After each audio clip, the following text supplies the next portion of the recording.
अस्सलाम वालेकुम वीवर्स, कैसे हैं आप सब। उम्मीद करती हूँ कि आप सब खैरियत से होंगे। मैं हूँ मिसेस खान और आप देख रहे हैं स्वाद विद मिसेस खान। आज मैं आपके साथ कोकोनट कुकीज़ की रेसिपी शेयर कर रही हूँ।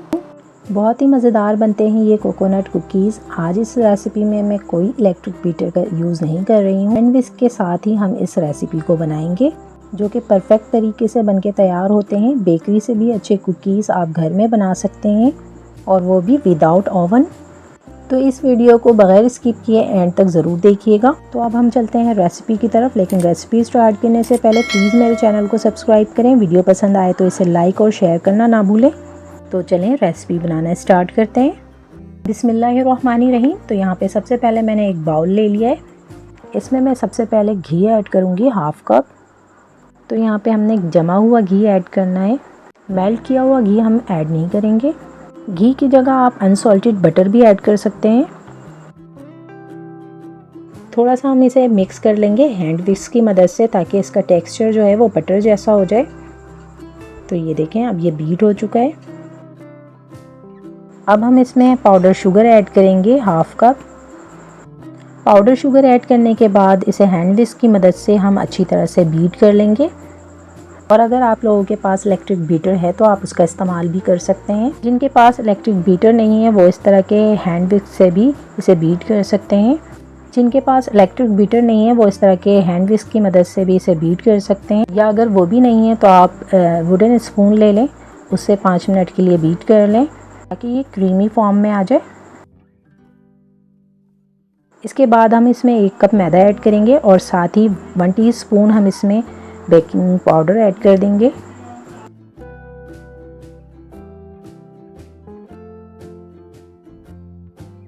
और अब हम इसमें ऐड करेंगे डेसिकेटेड कोकोनट 1 कप। ये ऐड करने के बाद आपने इसे अच्छी तरह से मिक्स कर लेना है हल्के हाथ से। बस हम इसे इसी विस्क की मदद से फोल्ड करते हुए मिक्स करेंगे। तो ये देखें, इसे मैं फोल्ड करते हुए इस तरह से मिक्स कर रही हूँ। तो ये देखें, ये अच्छी तरह से मिक्स हो चुका है। अब विस्क का काम ख़त्म हो चुका है। अब मैं इसे हाथ से नीट कर लूँगी, क्योंकि अब हमने इसे मिक्स करते हुए इसकी डो रेडी करनी है। तो आप देख सकते हैं किस तरह से मैं इसे हल्के हाथ से मिक्स कर रही हूँ। तो अब हमने इसकी डो तैयार करनी है। तो यहाँ पे हाफ़ कप मैंने दूध लिया है, जो कि रूम टेम्परेचर का दूध है। अब थोड़ा थोड़ा ये दूध ऐड करती जाऊँगी और इसे डो की तरह गूंद लूँगी। दूध हमने एकदम से सारा नहीं ऐड करना है। यहाँ पे मैंने हाफ़ कप दूध लिया है, जितनी मुझे ज़रूरत पड़ेगी मैं उतना यूज़ करूँगी। तो आप देख सकते हैं डो हमारी तकरीबन रेडी हो चुकी है। अब मुझे दूध की कोई नीड नहीं है। तो तकरीबन यहाँ पे जो दूध है वो हाफ़ कप से थोड़ा सा कम लगा है। तो यहाँ पे डो को रेडी करने के लिए जो दूध लगा है वो तकरीबन 1/4 कप के बराबर लगा है। तो यहाँ पे आपको जितनी भी ज़रूरत हो आप उतना ऐड कर लें, लेकिन इसकी डो जो है ना बहुत ज़्यादा हार्ड होनी चाहिए और ना ही बहुत ज़्यादा सॉफ्ट। आप देख सकते हैं यहाँ पे मैंने एक बेकिंग ट्रे ले लिया और इसे मैंने अच्छी तरह से ग्रीस कर लिया और इस तरह का बटर पेपर लगा दिया। अब इसे भी मैं ग्रीस कर लूँगी। तो अब इस ट्रे को रखेंगे साइड पे, और जो हमने डो रेडी की थी उसके हम इक्वल साइज़ के इस तरह के बॉल्स बना लेंगे। या आप किसी भी टेबल स्पून की मदद से आप इस तरह इक्वल साइज़ की बॉल्स बना सकते हैं। अब हम दोनों हाथों की मदद से इस तरह से कुकीज़ की शेप दे लेंगे। इसके किनारों को भी मैं बिल्कुल नीट कर लूँगी, ताकि इसकी शेप जो है वो परफेक्ट बन सके। तो ये देखें, इसी तरह से हम सारे कुकीज़ रेडी कर लेंगे। तो यहाँ पे आप देख सकते हैं जो हमने इसकी डो रेडी की है वो कितनी ज़्यादा सॉफ्ट है। इसी तरह की ही हमने सॉफ्ट डो रेडी करनी है। तो ये देखें आप, कितनी आसानी के साथ मैंने सारी इसकी कुकीज़ रेडी कर ली हैं।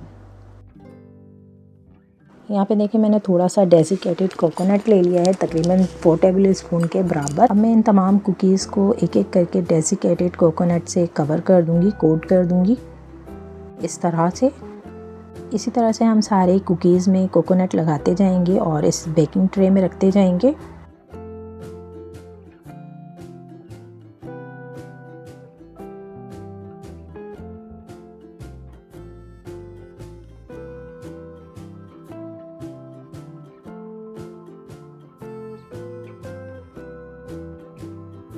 तो ये देखें मैंने सारे कुकीज़ इसमें रख लिए हैं और अब हम इसे बेक कर लेंगे। तो यहाँ पे पहले से ही मैंने पतीली को प्री हीट होने के लिए रख दिया था मीडियम फ्लेम पे 10 मिनट के लिए, और मैंने इसमें इस तरह की जाली भी लगा दी थी और मैंने इस तरह की इसमें जाली भी रख दी है। अब हम इसे कवर करके बेक करेंगे 35 से 40 मिनट के लिए लो फ्लेम पे। तो आप देख सकते हैं इसकी लिड के ऊपर जो 2 होल हैं, तो इसको भी हम कवर करेंगे। तो थोड़ा सा आटा मैं लूँगी और इन दोनों होल्स को कवर कर दूँगी ताकि इसकी हीट जो है बिल्कुल भी बाहर ना निकले और ये अच्छे से बेक हो जाए। तो आप देख सकते हैं 40 मिनट हो चुके हैं इसे बेक होते हुए।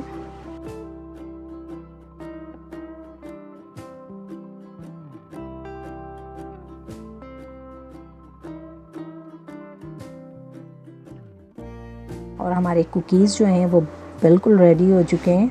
तो ये देखें ये बेक होके आ गए हैं, मज़ेदार से हमारे कुकीज़। आप लोगों को ये बहुत अच्छे लगेंगे। इसको आप चाय के साथ एंजॉय कर सकते हैं, सुबह नाश्ते में भी आप खा सकते हैं। आप इसे एयर टाइट बॉक्स में करके रख सकते हैं, 2 से 3 दिन तक ये बिल्कुल सही रहते हैं। और इसकी सबसे ख़ास बात ये कि ये बच्चों को बहुत ज़्यादा पसंद होते हैं। आपको कोकोनट कुकीज़ बेकरी से लाने की ज़रूरत नहीं, आप इसे घर में ही आसानी के साथ बना सकते हैं, वो भी बग़ैर ओवन के। तो देखिए ये परफेक्टली बेक हो गए। मैं आपको ये तोड़ के दिखाती हूँ। जब ये ठंडे हो जाए तभी आपने इसे तोड़ना है। काउंटर पे छोड़ दें आप इसे आधे घंटे के लिए, ये बिल्कुल ठंडे हो जाएंगे। तो फिर आप इसे एंजॉय कर सकते हैं चाय के साथ। उम्मीद है कि आपको आज की मेरी रेसिपी पसंद आई होगी। अगर पसंद आई हो तो प्लीज़ लाइक, शेयर और सब्सक्राइब ज़रूर कीजिएगा।